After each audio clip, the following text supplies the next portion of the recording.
I'm not getting carried away. We got some bigger games coming up, because every next game is the bigger game. So we're not getting carried away. We've got. Carrick's Manchester United is a team transformed. Centre, finds a Bruno in the area.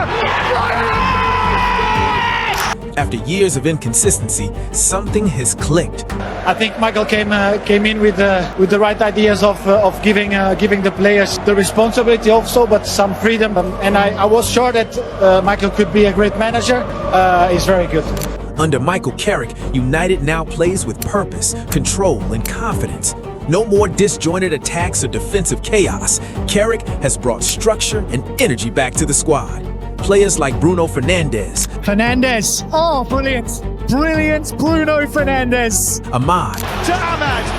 Ahmad for the semi-final. Mainu. Bruno Fernandes miskicked it. Mainu. And even in Buemo. And Buemo with the strength for it. Brian Buemo does it again. Have thrived under his guidance, each playing with a new sense of direction. But how did he do it? What's changed so drastically in such a short time? In this documentary, we dive into the tactics, decisions, and key moments that have reshaped Manchester United under Carrick.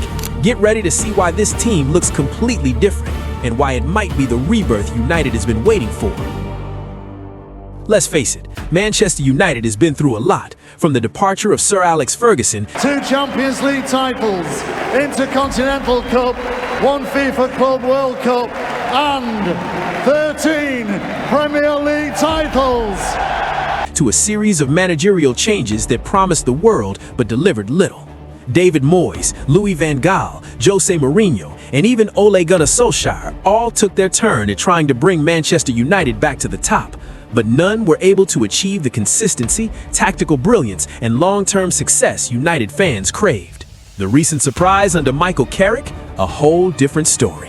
When Carrick took charge after the sacking of Ruben Amorim, there were plenty of questions. Could a club legend, a man with no managerial experience at the top level, bring real change at Manchester United? His appointment was met with skepticism, especially given how high the stakes were. Michael Carrick, whatever his remit was at Middlesbrough, I'm pretty sure was to probably get promoted. He didn't do that, so you can say he failed there. I mean, I wouldn't go with Carrick anyway. It would be a mistake to give it to Carrick. I think everybody knows that. And then came the shock. The 2-0 victory over Manchester City, a 3-2 upset win over Arsenal at the Emirates, and even a dramatic stoppage time win against Fulham. Who could have predicted this? For a team that seemed like it was going nowhere under Amorim, Carrick had transformed them into an undefeated Premier League side in 2026. But here's the kicker. Carrick's success isn't coming from any fancy tactical innovation, no revolutionary pressing schemes, no intricate formations. What Carrick has done is far simpler, and maybe that's exactly what this team needed.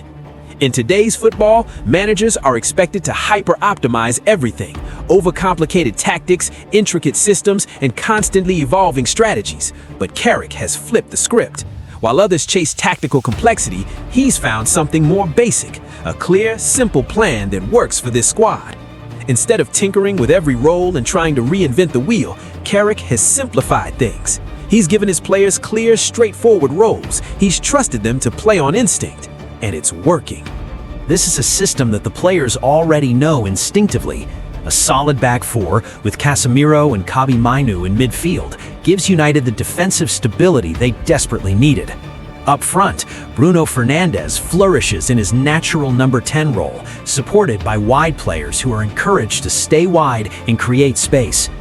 Carrick didn't overcomplicate things. He kept the back four consistent, gave the midfield balance, and allowed his attacking players to play freely within that framework. Defensively, Carrick hasn't invented a brand new pressing system. He's not asking his players to chase the ball everywhere or press like a high-octane machine. Instead, he's focused on getting the team to defend as a unit. Zonal defending and compact positioning have made all the difference. Rather than focusing on individual responsibility, Carrick has worked to build a cohesive defensive structure. Harry Maguire and the backline are now better organized, and United's defensive shape is stronger. Even in the Fulham match, where United conceded late goals, the team held firm. Carrick's philosophy? The game isn't over until it's full time. That mentality shift has been key.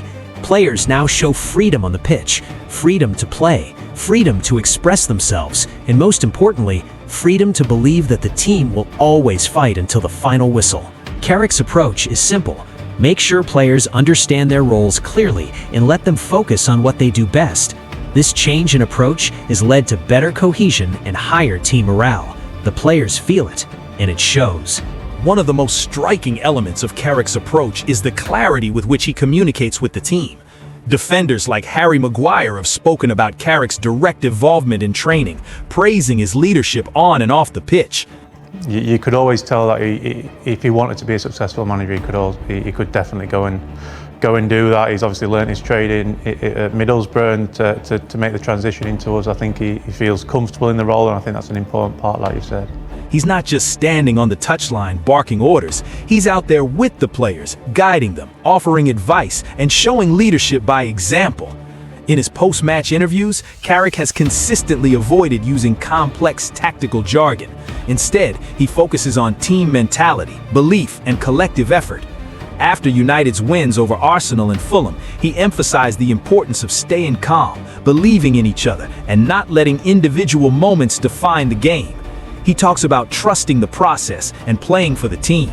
I'm not getting carried away. We got some bigger games coming up, because every next game is the bigger game. So we're not getting carried away. You know, we've got really important things coming up that we need to kind of keep improving with. So Gary Neville, former United defender and pundit, perfectly summed up Carrick's impact. They look freer. He went on to say that under Carrick, United players aren't overthinking everything. They're not trying to process 5 different tactical instructions at once. Instead, they're playing football, simply playing football, and it's working. Carrick has eliminated the confusion and complexity that weighed down the team under previous managers. He's let them focus on what they're good at, defending as a team, transitioning quickly, and creating chances from clear, well-structured moves. Under Carrick, key players like Bruno Fernandes, Casemiro, and Kobbie Mainoo have seen improvements in their performances. Bruno Fernandes has been freed to create and influence matches, finding space and opportunities for himself and his teammates. Casemiro, once often caught out in the midfield chaos, now thrives in a more structured system, using his experience to control the game. Kobbie Mainoo's stability in midfield has been another key factor in United's success. He's been allowed to focus on his strengths, breaking up play, progressing the ball, and linking up with attackers. Carrick has found the perfect balance between structure and freedom. He's simplified the tactics without sacrificing discipline, and more importantly, he's brought back the belief that Manchester United had been missing for years. What do you think, United fans? Is Carrick's approach the key to United's success? Drop your thoughts in the comments below. Don't forget to like, share, and subscribe for more insights into this exciting new era at Manchester United.